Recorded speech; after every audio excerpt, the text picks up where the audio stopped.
vida da Nathalie. Amém. Glória a Deus. Amém. Amém. Estenda suas mãos para cá. Estenda suas mãos para cá. Espírito Santo de Deus, aqui está a sua serva. Espírito Santo de Deus, e ela não está sozinha não, ela está com o Pedrinho. Ela está, Senhor, na tua presença para trazer a tua palavra, para trazer a tua mensagem. Espírito Santo de Deus, abençoa, guarda tudo que é dela, Pai. Dá a ela, Senhor, aquilo que o Senhor tem para que passe para cada um de nós. Abençoa, fortalece, que ela venha, Senhor, a cumprir o seu chamado como tu queres, em nome do Senhor Jesus. A igreja diz? Amém. Glória a Deus. A paz, igreja. Sam, meu slide está mais ou menos aí já? Já?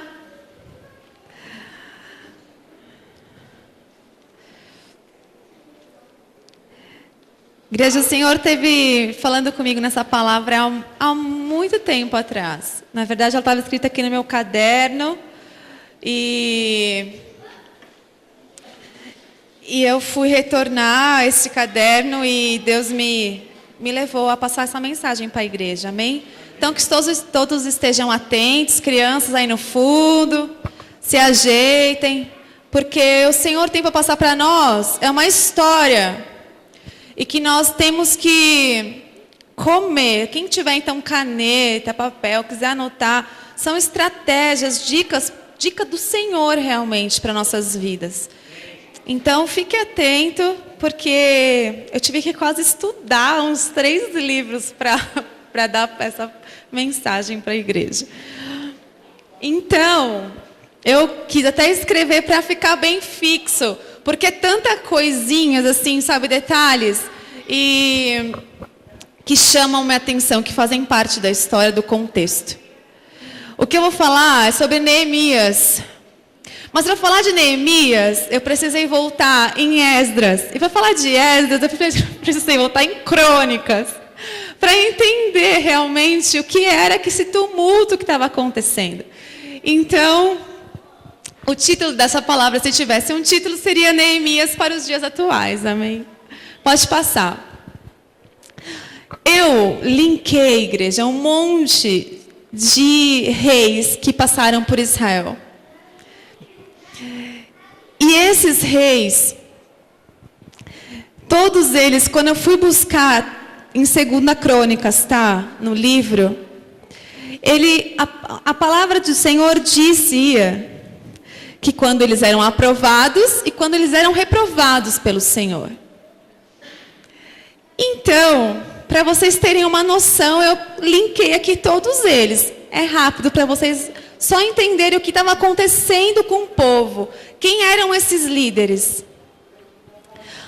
Em 2 Crônicas 12:1, Roboão, ele foi reprovado. Por quê? Por ter abandonado a lei de Deus. Isso é uma sequência na Bíblia. Em 1 Reis, Abias foi reprovado. Por quê? Não tinha o coração consagrado. Todos eles são sequências, tá? Acabou o reinado de um, aí veio o outro. Aí um abençoado, não, foi reprovado. Aí veio o outro. Ai, não, ainda não. Aí veio o próximo. O rei Asa, em 1 Reis 15:11, diz, só para vamos abrir para ver o que está escrito. 1 Reis 15:11. Asa, o reinado de Asa, rei de Judá, é o título. Ai, desculpa, né, gente, eu estou indo muito rápido.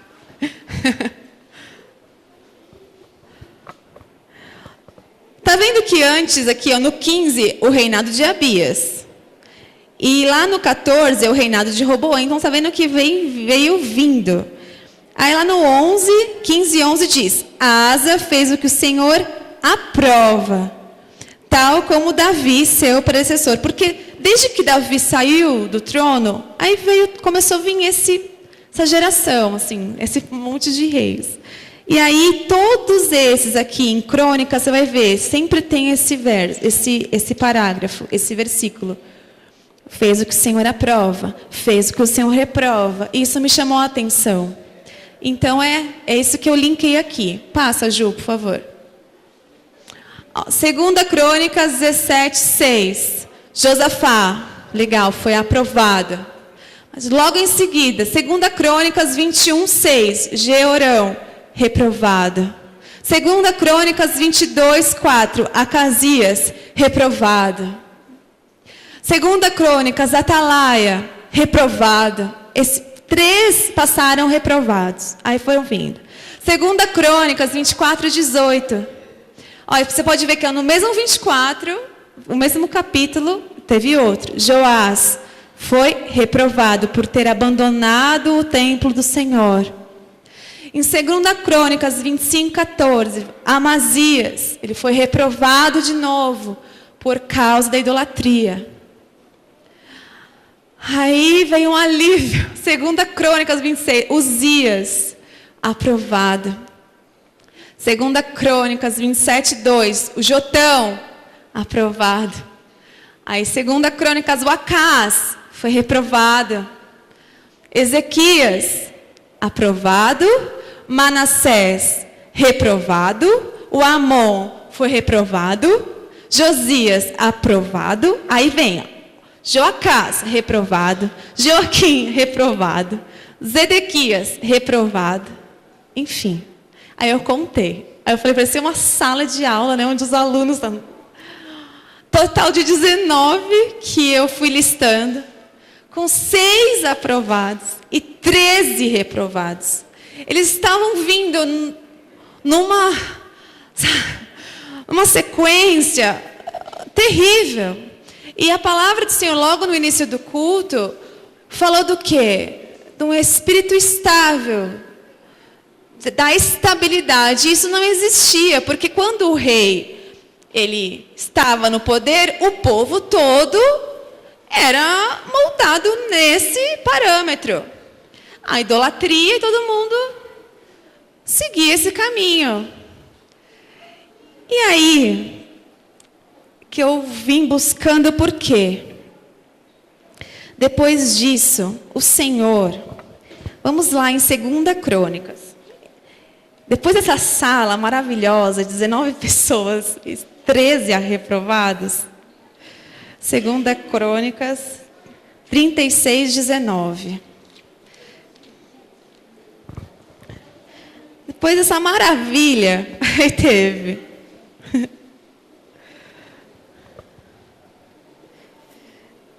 Segunda Crônicas 36, 19, a queda de Jerusalém. Olha o que o Senhor disse. O Senhor Deus, o Deus dos seus antepassados, advertiu-os várias vezes por meio dos seus mensageiros, pois ele tinha compaixão de seu povo e do lugar de sua habitação. Não, gente. Por quê? 15, 36, 15. Eu falei errado? Desculpa, é 15, gente. É no começo do texto.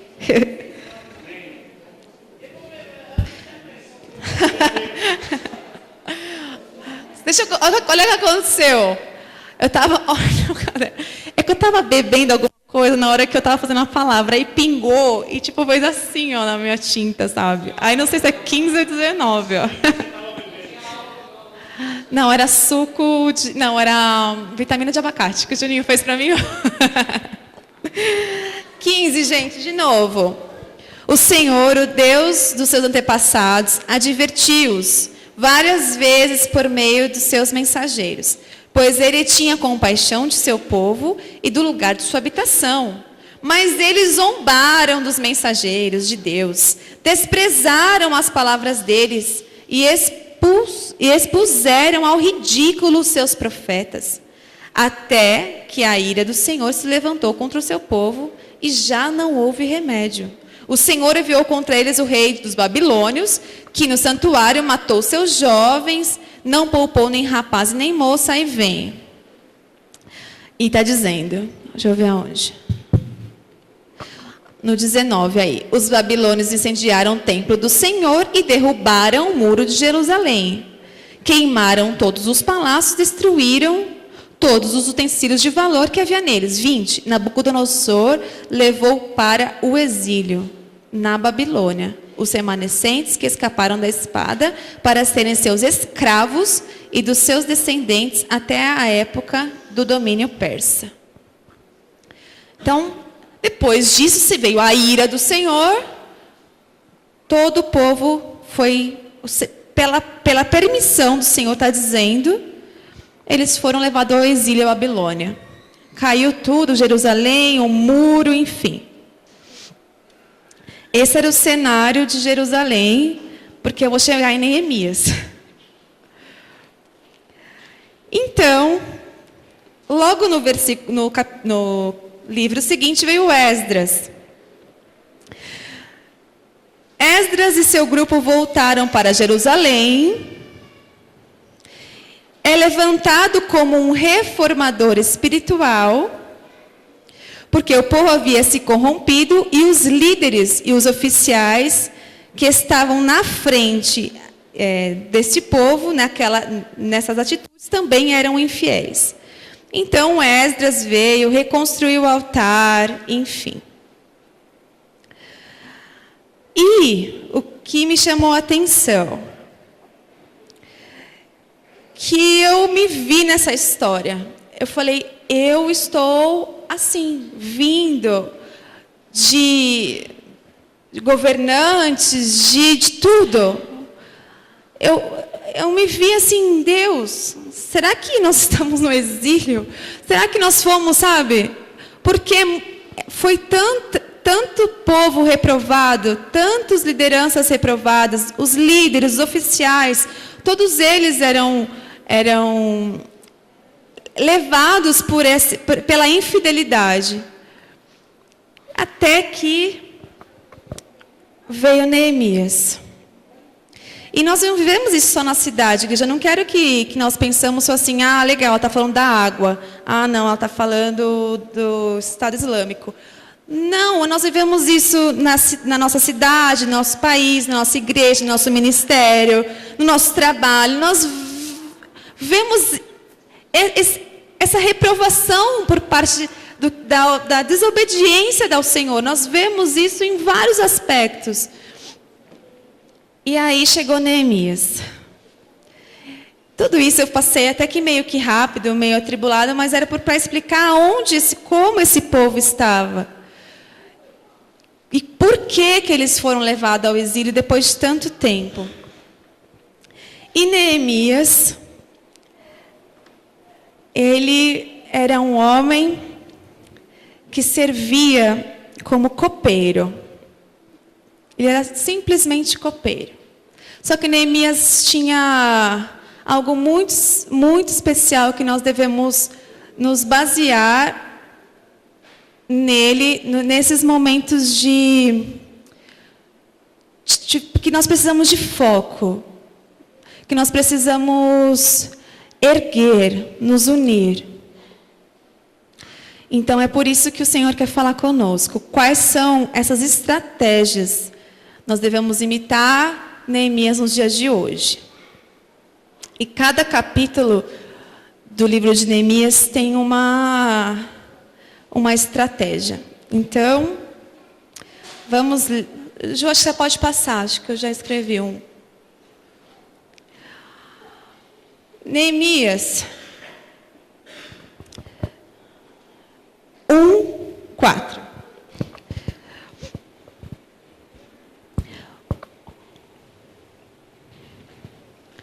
O que aconteceu? Neemias, veio o irmão de Neemias e disse o que estava acontecendo com Jerusalém, o que estava acontecendo com o povo. Jerusalém estava com os muros todo caído, estava totalmente destruída. E o povo estava sofrendo demais. E no versículo 4 começa a dizer o que Neemias fez. Olha, quando ouvi essas coisas, sentei-me e chorei. Passei dias lamentando-me, jejuando e orando ao Senhor, ao Deus dos céus. Aí, eu quero que lá no 6, no versículo 6. Não, vamos ler todo, né, gente? Porque é tudo não tem nem outro versículo.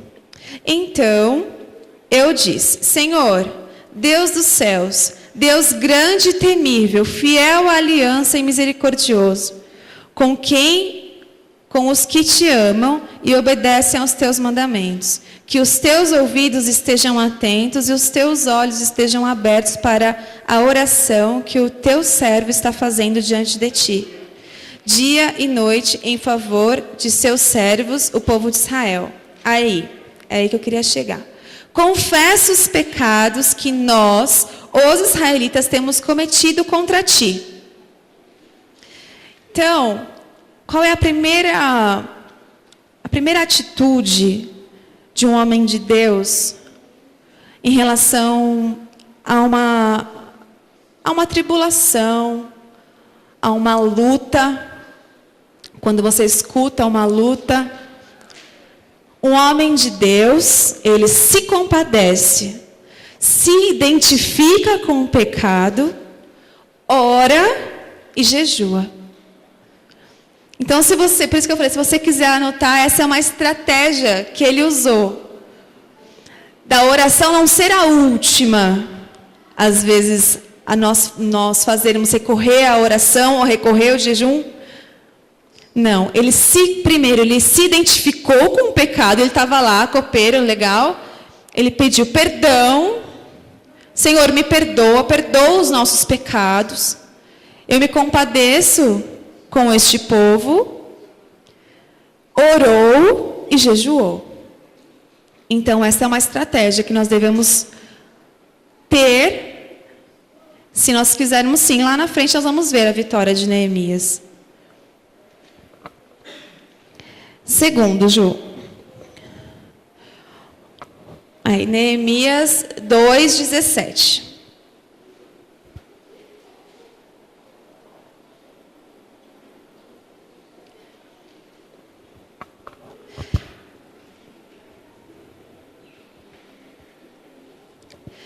Ele já foi para Jerusalém, ele pediu permissão ao rei para ir até lá, ajudar o seu povo.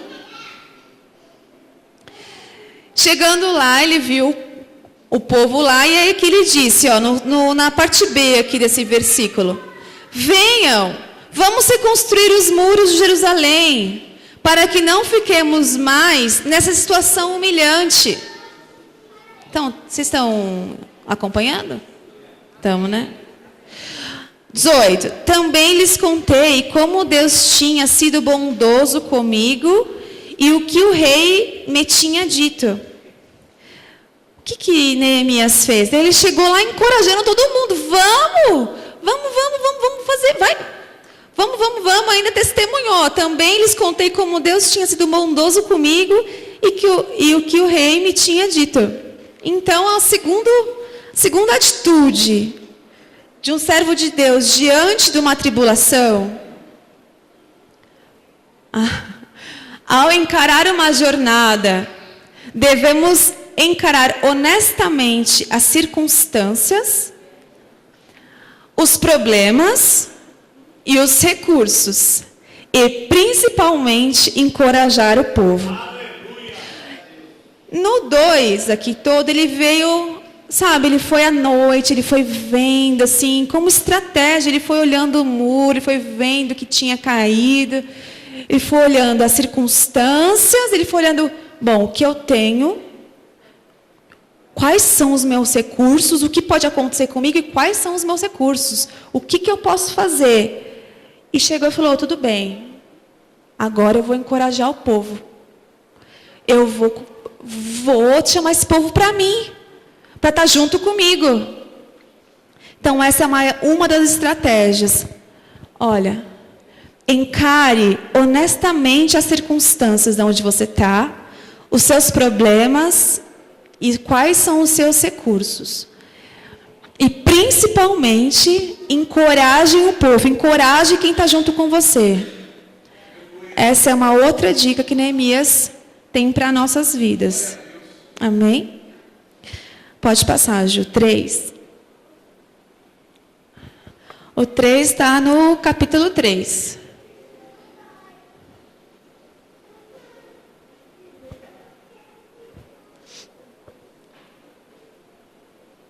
Ju, foi?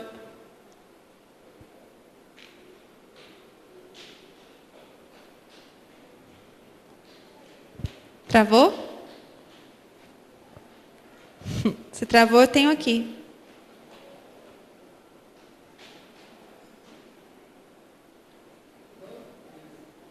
Bom, eu vou falar daqui, aí vai colocando lá.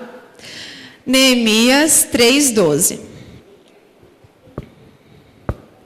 Aí você pode ver no título do 3, está escrito a distribuição do trabalho. Neemias foi estratégico até nisso. 3:12. O que ele está dizendo? Salum, filho de Aloés, governador da outra metade do distrito de Jerusalém, fez os separos do trecho seguinte com a ajuda de suas filhas. É esse o detalhe. O terceiro tópico da terceira estratégia é... Conseguiu? Não. Use estratégias de união, de fortalecimento. Divida o seu grupo juntamente com suas famílias. Inclua as famílias nesse grupo. Essa é uma estratégia que ele teve. Foi lá. Usar estratégia de união, de fortalecimento. Ju, você está me boicotando hoje. Neemias dividiu o grupo e muitos em famílias. Ele colocou todo mundo, você vai fazer isso ou você vai fazer isso, principalmente perto de casa. Era na frente a construção, porque ele dividiu o grupo e cada um construiu uma parte deste muro. E foi se levantando. O Kleber, que trabalha em obras, está aí, que sabe bem o que eu estou falando. Ele foi colocando, juntou o povo, uniu, dividiu em grupos. Principalmente colocou as filhas para que ajudassem. Se você for depois ler o 3 inteiro, é um barato, porque aí os filhos ajudavam. O pai e os filhos ajudavam. O outro e as filhas ajudavam. Essa foi uma outra estratégia. Então, essa é uma estratégia para nós também, como igreja. No meio de uma obra, nós estamos construindo, de meio de um projeto, nós precisamos usar a estratégia de união, de fortalecimento, principalmente hoje em dia que nós estamos sofrendo. Que cada um fala o que quer, mal do outro, e porque o outro devia fazer isso, devia fazer aquilo. Estratégias de união, de fortalecimento, principalmente familiar. Use estratégias para juntar a sua família numa obra. Amém? 4.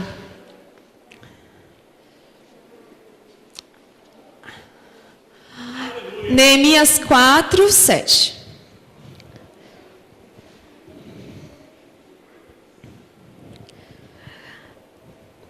Quando, porém, Zambalate, Tobias, os árabes, os amonitas e os homens de Asdob souberam que os separos nos muros de Jerusalém tinham avançado, presta atenção, e que as brechas estavam sendo fechadas, ficaram furiosos.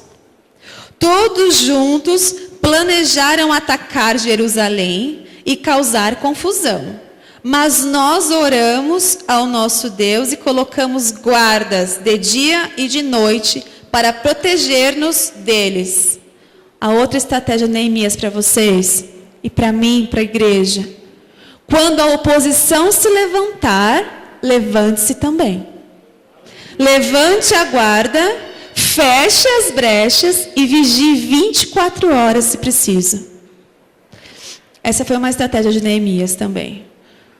Quando o povo, quando começou a se juntar, família unida, todo mundo levantando, encorajado, as brechas se tampando, opa, começou a incomodar, entendeu? Dá um ciricutico no outro, fala, não, vamos causar, tá dando muito certo. Aí, geralmente, o que acontece? Vem aquela onda tipo de oposição e você faz... O que eu vou fazer? Até, olha, será que eu estou na estratégia certa, né? Será que eu não tenho que dividir, passar um para cá, outro para lá? Não, ele se levantou, falou, ainda vou colocar 24 horas de vigilância. Vamos se levantar, eu vou ficar ligado. Preste atenção nas coisas que você tem ouvido, às vezes, para destruir os planos do Senhor na sua vida. Levante a guarda quando a oposição vier. Levante a guarda e, se preciso, vigie 24 horas. Amém? Então, estratégia 5, igreja. Neemias, capítulo 5, versículos 6 e 7. Aí tá, tudo bem, legal, mas olha o que aconteceu. Quando ouvi a reclamação e essas acusações, fiquei furioso, Neemias estava dizendo. Fiz uma avaliação de tudo e então repreendi os nobres e os oficiais. Aí ele disse aqui o que ele repreendeu. Porque veio uma acusação, uma oposição de fora, mas agora veio de dentro. Aí começaram a se levantar com justiça, né? A bandeira dos meus direitos. Aí a estratégia, quando a oposição vier de dentro do grupo com reclamações de não é justo, falta de recursos, alerte a liderança e os repreenda. Tome as rédeas e volte para o foco. Neemias, não é que o povo às vezes estava reclamando de coisas injustas. Eles podiam até ter razão. Mas o que ele fez? Ele, não, peraí que eu vou conversar com todo mundo. Não. Ele chamou as pessoas responsáveis, repreendeu, ainda fez assinar um negocinho aqui. Você entendeu? Então assina aqui. Não foi nem por... Depois no capítulo 5 ele está dizendo aqui. Certo? Vamos voltar ao foco? Vamos ao trabalho. Então, quando acontecer, às vezes, principalmente na nossa família, preste atenção no que é, avalie qual é a reclamação, sua. Porque, às vezes, muitas vezes a gente já põe como defesa, não, eu estou na obra certa, ninguém vai mexer no meu projeto, você está errado. Não avalia, porque muitas vezes ele pode estar certo. Você pode estar pisando ali meio torto. Os líderes estavam pisando torto. Então, o que ele fez? Repreendeu aquele que era responsável. Certo? Liderança, vamos voltar ao trabalho. E todo mundo voltou com maior alegria. Toda a assembleia aqui no final do 5:13, toda a assembleia disse amém e louvou ao Senhor. E o povo cumpriu o que prometeu. De novo, vamos embora. Então, essa é mais uma estratégia para nossas vidas. Amém? Então, estratégia agora 6. Neemias 6, 1 a 4. Ixi.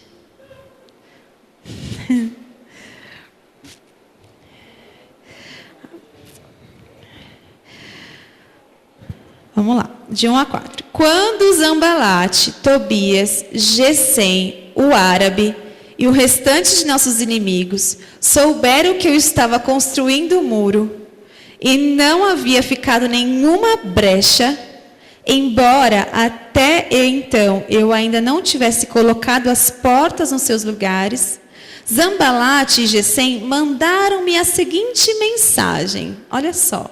Venha, vamos nos encontrar num povoado da planície de Ono. Eles, contudo, estavam tramando fazer-me o mal. Por isso, enviei-lhes mensageiros com esta resposta.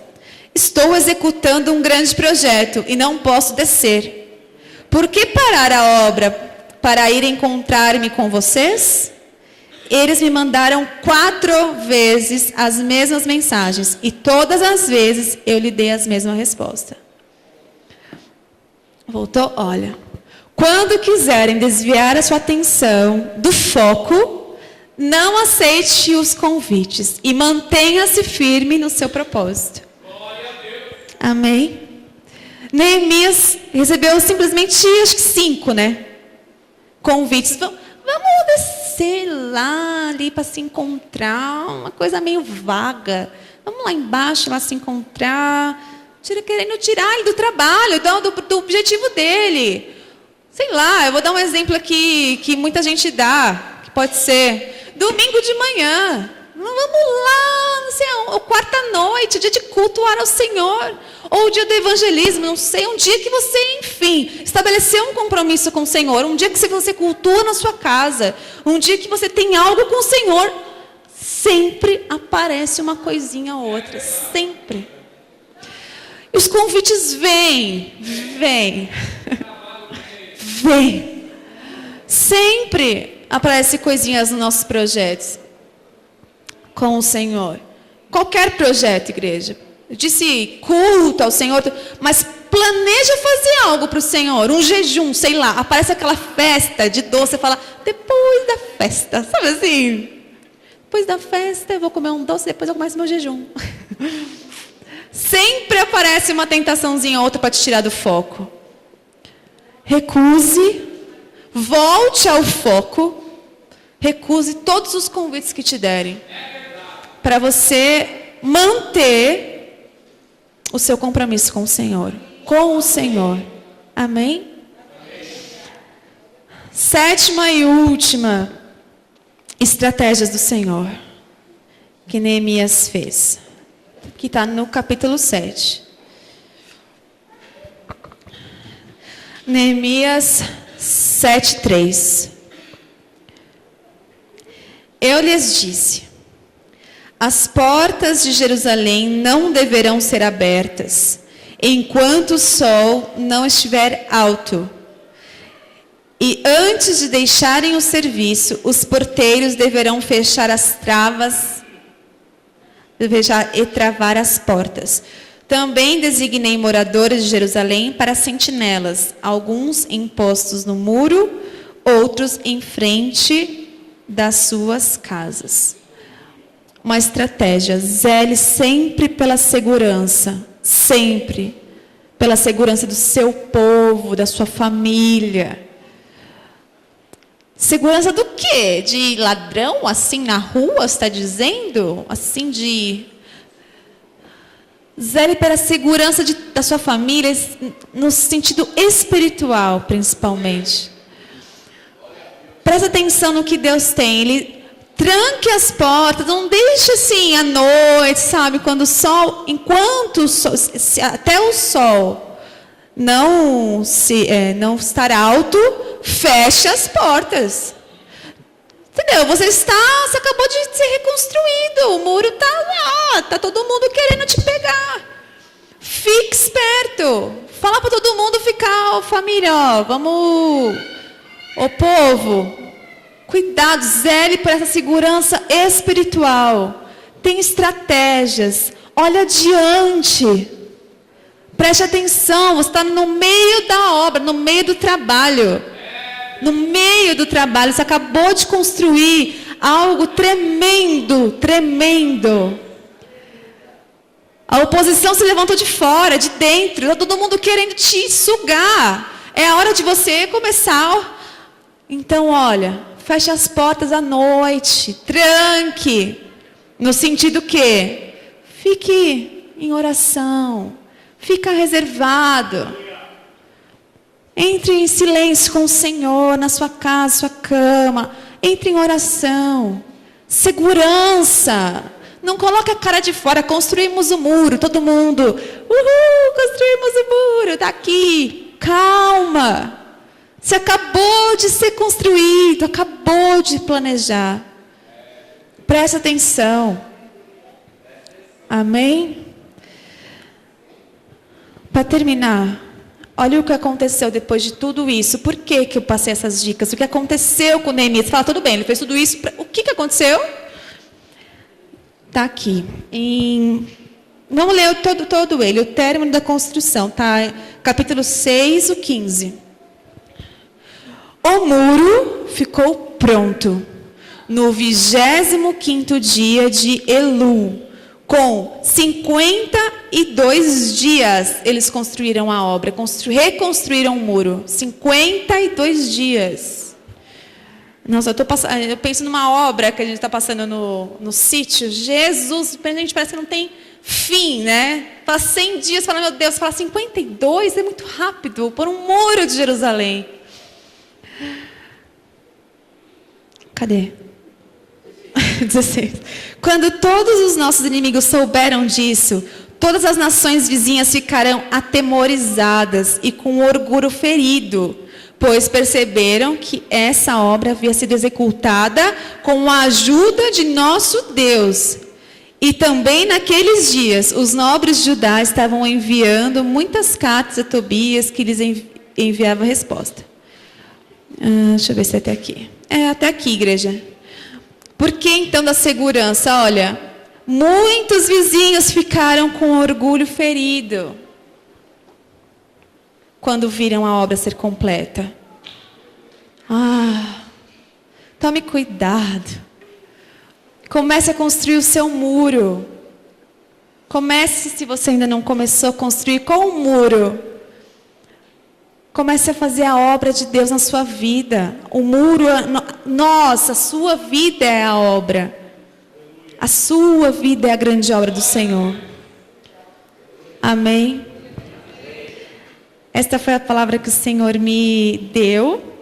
Eu espero que a igreja tenha pegado todas as estratégias mesmo, porque eu peguei para a minha vida.